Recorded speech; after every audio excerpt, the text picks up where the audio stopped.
വയനാട്ടിൽ രക്ഷാപ്രവർത്തനത്തിന് തടസ്സമായി കനത്ത മഴ. ചൂരൽമലയിൽ നിർത്താതെ പെയ്യുകയാണ് അതിശക്തമായ മഴ. ഇവിടെ താത്കാലിക പാലം മുങ്ങിയിരിക്കുകയാണ്. രക്ഷാദൗത്യത്തിന് വെല്ലുവിളിയായി മലവെള്ളപ്പാച്ചിലുമുണ്ട്. പാലം മുങ്ങിയത് മലവെള്ളപ്പാച്ചിലാണ്. മുണ്ടക്കയിലും ശക്തമായ മഴ തുടരുകയാണ്. ബെയ്ലി പാലം നാളെ സജ്ജമാകുമെന്ന് അറിയിച്ചിട്ടുണ്ട്. വ്യോമസേനയുടെ 2 ഹെലികോപ്റ്റർ അടക്കം രക്ഷാപ്രവർത്തനത്തിനുണ്ട്. കരമാർഗം എത്തിച്ചേരുവാൻ ദുഷ്കരമായ സ്ഥലങ്ങളിൽ ഹെലികോപ്റ്റർ ഉപയോഗിച്ചാണ് രക്ഷാപ്രവർത്തനം പുരോഗമിക്കുന്നത്. ചൂരൽമലയിലേക്കുള്ള ഇരുവശങ്ങളിലും അത്യാവശ്യ സേവനങ്ങൾക്കുള്ള വാഹനങ്ങളല്ലാത്തവ പാർക്ക് ചെയ്യരുതെന്ന് ജില്ലാ കളക്ടർ DR മേഘശ്രീ അറിയിച്ചു. നേരത്തെ കണ്ണൂരിലെത്തിയ ആദ്യ വ്യോമസേന വിമാനത്തിൽ ആദ്യ ബെയ്ലി പാലം നിർമ്മാണത്തിന് ആവശ്യമായ സാമഗ്രികളും എത്തിച്ചിരുന്നു. ഇവ ഇന്നലെ രാത്രിയോടെ തന്നെ 20 ട്രക്കുകളിലായി ചൂരൽമലയിലെ ദുരന്ത മേഖലയിൽ എത്തിച്ചു. ഇവയുപയോഗിച്ച് ഒന്നാമത്തെ പാലം നിർമ്മാണം പുരോഗമിക്കുകയാണ്. ഈ പാലം നാളെ പകലോടെ പൂർത്തിയാകുമെന്നാണ് അറിയിച്ചിരിക്കുന്നത്. കണ്ണാടിപ്പുഴയിലാണ് കനത്ത മലവെള്ളപ്പാച്ചിലുള്ളത്. രക്ഷാപ്രവർത്തനം ഊർജിതമാക്കുവാൻ കൂടുതൽ യന്ത്രങ്ങൾ എത്തിക്കേണ്ടി വരും. അതേസമയം കണ്ണാടിപ്പുഴയിൽ ഉരുൾപൊട്ടിയതിന് സമാനമായ നിലയിലാണ് മലവെള്ളം കുതിച്ചൊഴുകുന്നത്.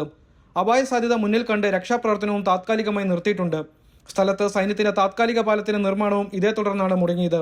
ദുരന്തത്തിൽ ഇതുവരെ 224 പേരുടെ മൃതദേഹങ്ങളാണ് കണ്ടെത്തിയത്. 225 പേരെ കാണാനില്ല എന്നാണ് ഇതുവരെ ലഭിച്ച വിവരം.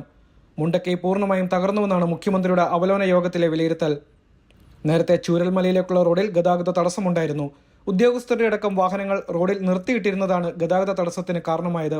വയനാട് ദുരന്തത്തിൽ അകപ്പെട്ട കുടുംബങ്ങളെയും വ്യക്തികളെയും പുനരധിവസിപ്പിക്കുന്നതിന് മുസ്ലിം ലീഗ് പങ്കാളിത്തം വഹിക്കുമെന്ന് സംസ്ഥാന പ്രസിഡന്റ് പാണക്കാട് സയ്യിദ് സാദിഖ് അലി ശിഹാബ് തങ്ങളും അറിയിച്ചു.